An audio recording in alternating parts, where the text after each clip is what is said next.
পরীক্ষার প্রথম দিনই হলেই আচমকা অসুস্থ ছাত্রী, দ্রুত উদ্ধার করে হাসপাতালে নিয়ে যায় অগ্নি নির্বাপক দপ্তরের কর্মীরা। মুহূর্তের মধ্যেই বিশালগড় দ্বাদশ শ্রেণী বিদ্যালয় পরীক্ষা সেন্টারে তীব্র উত্তেজনা ছড়িয়ে পড়ে। জানা যায়, বৃহস্পতিবার থেকে শুরু হয়েছে ত্রিপুরা মধ্যশিক্ষা পর্ষদ পরিচালিত মাধ্যমিক পরীক্ষা।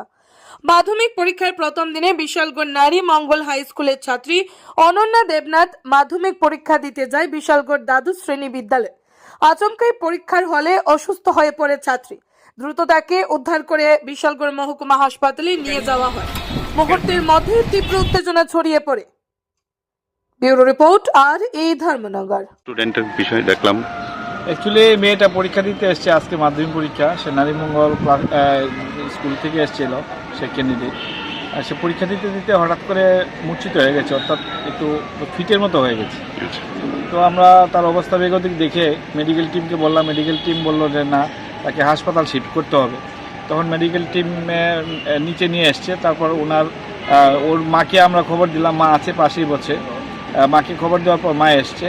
তো এখন বুঝতে পারছি না ঠিক কী হচ্ছে। এখন আমরা হাসপাতালে শিফট করেছি মেয়েটাকে। কোন ক্লাসের স্টুডেন্ট? সে এবার মাধ্যমিক পরীক্ষার্থী, ক্লাস 10-এ পড়ে। ছাত্রীর নাম জানা গেছে কি? নামটা ঠিক আমি এই মুহূর্তে আপনি বলতে পারছি আমাদের না। বিশালগড় নারীমঙ্গল স্কুল। হ্যাঁ, নারীমঙ্গল স্কুল। এখন কি হাসপাতাল নেওয়া হয়েছে? এখন হাসপাতালে আমরা শিফট করেছি। এটা কোন সেন্টারটা? এটা বিশালগড় ক্লাস 12 স্কুল ভিন্ন। আপনার নামটা? আমার নাম উজ্জ্বল কুমার দাস, সহকারী প্রধান শিক্ষক, বিশালগড় ক্লাস 12 স্কুল।